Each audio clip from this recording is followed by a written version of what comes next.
Selamat datang dalam video penjelasan mengenai gerakan seni rupa baru. Saya Nisrina Atia Putri akan membawakan penjelasan mengenai materi ini.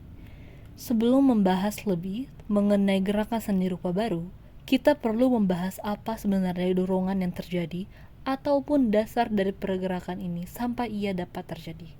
Sehingga kita butuh melihat awal gerakan seni rupa yang berada pada masa itu, kondisi sosial, dan aktor dalam gerakan pemberontakan ini. Tahun 1966, Indonesia pada masa pemerintahan Orde Baru, di mana banyak sekali terjadinya pelanggaran HAM. Pemerintahan yang bersifat otoriter mencekam masyarakat untuk bersuara dan mempersulit masyarakat sendiri dalam memenuhi kebutuhan pokok untuk mereka hidup. Rakyat terus sengsara dan suara mereka direnggut dengan paksa. Hal ini tentunya banyak memengaruhi alur ranah kesenian di Indonesia. Salah satunya adalah pembungkaman dan limit dalam bersuara atau beropini. Hal ini tidak hanya mempengaruhi masyarakat, tetapi sangat mempengaruhi dalam ranah dunia kesenian Indonesia. Keterbatasan ruang untuk bereksperimen ataupun berekspresi menyebabkan karya seni menjadi lebih konservatif atau cenderung berupa ungkapan personil. Berisi ungkapan dan perasaan pelukis, bentuk karya yang sering dijumpai pun pada masa ini adalah bentuk abstrak. Hal ini dikarenakan masalah masyarakat bertambah kompleks dan dianggap sudah tidak cukup lagi untuk menunjukkan kesengsaraan dan kemiskinan rakyat, apalagi dalam bentuk lukisan yang berstandar estetisme. Ditambah pula jika adanya sindiran atau lontaran ke arah pemerintah yang terlihat terlalu jelas, maka tentunya akan ada konsekuensi yang harus dibayar oleh pelukis tersebut. Dampak lain dalam dunia seni adalah perkembangan alur seni yang tidak banyak atau stagnan. Pada masa ini seni rupa memiliki definisi yang sudah terkotakkan: seni lukis, patung, grafis. Tanpa penjelasan yang konsepsional dan bentukan dari seni hanya memiliki satu acuan, yaitu high art, atau pandangan yang percaya hanya ada satu kebudayaan yang tinggi dan satu jenis seni rupa sebagai produk. Hal ini menurut dari manifesto GSRB. Hal ini juga menyebabkan pergerakan seni rupa sulit untuk berkembang, dikarenakan setiap ada perkembangannya akan selalu dicam bahwa itu bukanlah seni, karena sudah ada pengkotakan khusus dari institusi tersebut. Masa perlawanan. Pada tanggal 18 sampai 31 Desember 1974, Pameran Besar Seni Lukis Indonesia atau PBSLI untuk pertama kalinya digelar oleh Komite Seni Rupa Dewan Kesenian Jakarta di Taman Ismail Marzuki. Pameran tersebut berhasil diikuti oleh 83 pelukis serta memamerkan 240 karya.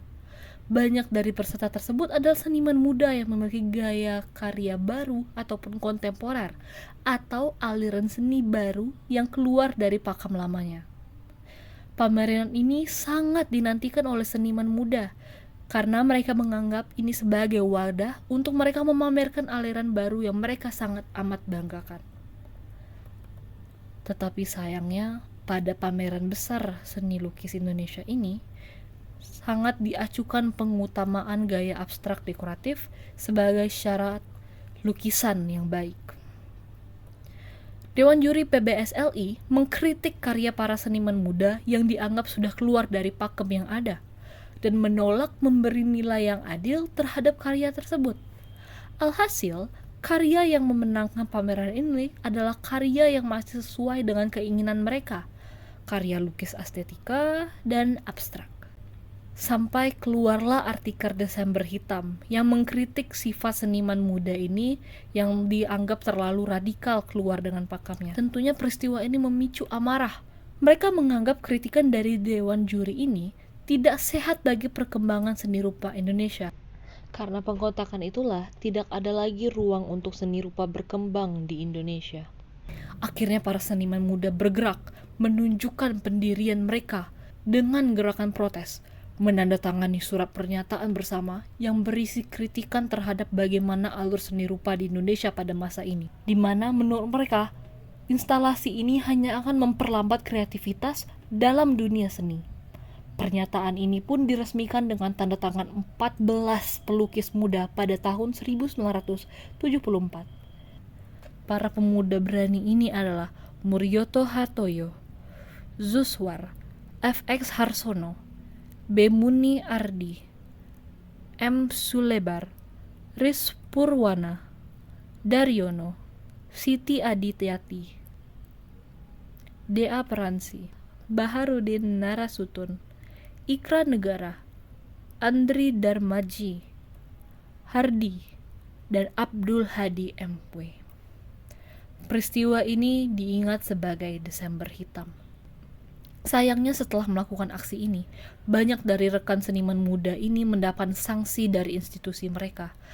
Ada yang mendapat perlakuan skor, masuk penjara, bahkan dipaksa untuk drop out dari institusi mereka sendiri. Akan tetapi para pemuda ini gentar. Mereka tidak peduli dengan anjapan yang mereka terima.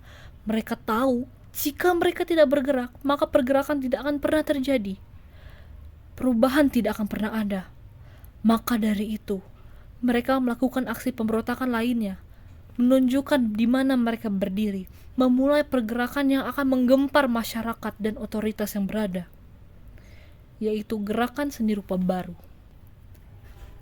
Agustus 1975, 8 bulan setelah peristiwa Desember Hitam, dimulai Gerakan Seni Rupa Baru dengan penggelaran pameran seni Pasar Raya Dunia Fantasi.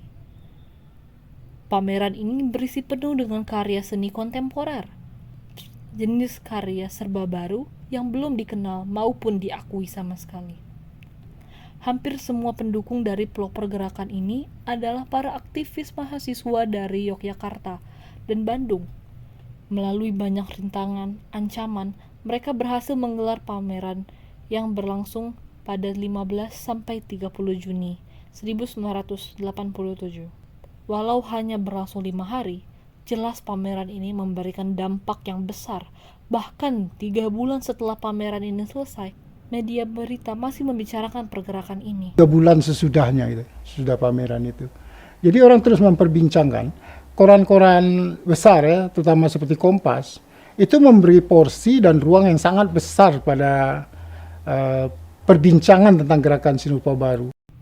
Mana tidak menggemparkan karena banyak dari seni kontemporer ini tidak hanya melalui pakam baru, tetapi juga banyak menyindir ataupun menyentil kekuasaan militer ataupun otoriter yang berada. Seperti karya Presiden RI tahun 2001 Soehardi oleh Pak Hardi ini, yang menyindir bagaimana Presiden Soeharto tidak pernah turun dari jabatannya. Kita ketahui banyak sekali pengorbanan yang dilalui para pemuda seniman ini untuk melakukan pergerakan ini. Sampai kita berpikir, emang kenapa? Apa sih yang mereka harapkan dari pergerakan ini sampai merelakan keselamatan mereka sendiri? Untuk menjawab itu, mari kita lihat jawaban langsung dari interview Pak Hardi, salah satu pemuda yang dipaksa drop out saat melaksanakan pergerakan ini. Tujuan dari Gerakan Seni Rupa Baru itu apa sih sebenarnya? Pembaruan dalam seni rupa Indonesia. Pembaruan dalam seni rupa Indonesia dalam bidang media. Media namanya seni lukis gitu. Terus mutek aja di dekoratif, yang orang Jogja dekoratif, yang Bandung abstrak, gitu-gitu aja. Nggak jauh, kalau kita nggak mencetuskan itu nggak ada seni kontemporer. Pergerakan ini memberikan jalan untuk generasi baru bersuara, bereksperimen, dan berekspresi. Dari pergerakan inilah muncul diskusi mengenai seni kontemporer. Tidak ada yang tahu apa yang akan terjadi jika para pemuda yang berani ini hanya diam menerima keadaan. Tapi kita yakin, tanpa mereka, mau itu dalam ranah seni ataupun kehidupan masyarakat Indonesia sekarang akan jauh lebih berbeda dari apa yang kita rasakan sekarang. Maka dari itu kita harus selalu mengenang dan mengingat dan mengapresiasi sejarah yang telah terjadi.